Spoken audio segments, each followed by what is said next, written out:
What is meant by an executive?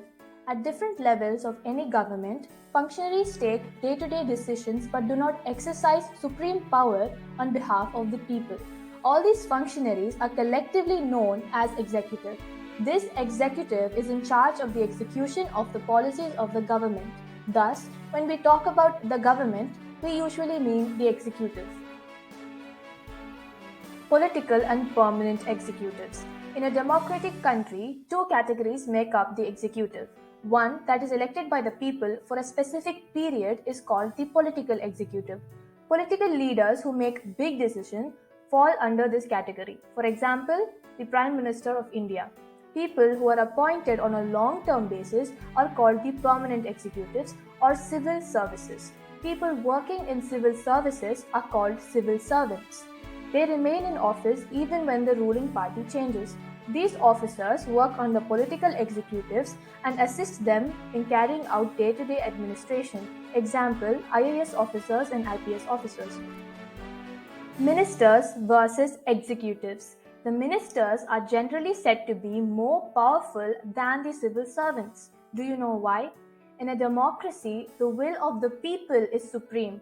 The minister is an elected representative of the people and thus empowered to exercise the will of the people on their behalf. Ministers are finally answerable to the people for all the consequences of his or her decision.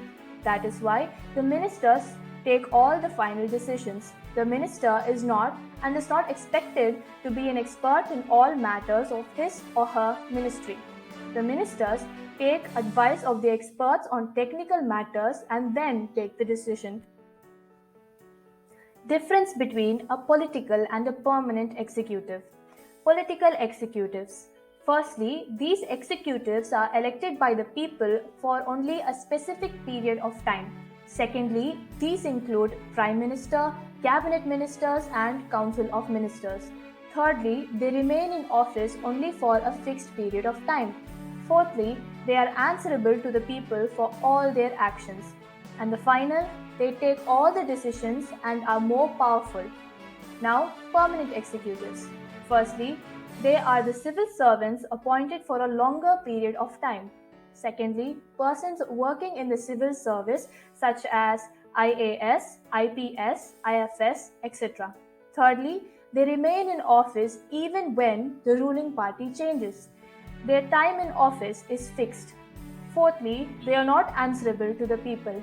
And the final, they are less powerful than the political executives. They do not take any decisions on their own. They assist the political executives in day to day administration.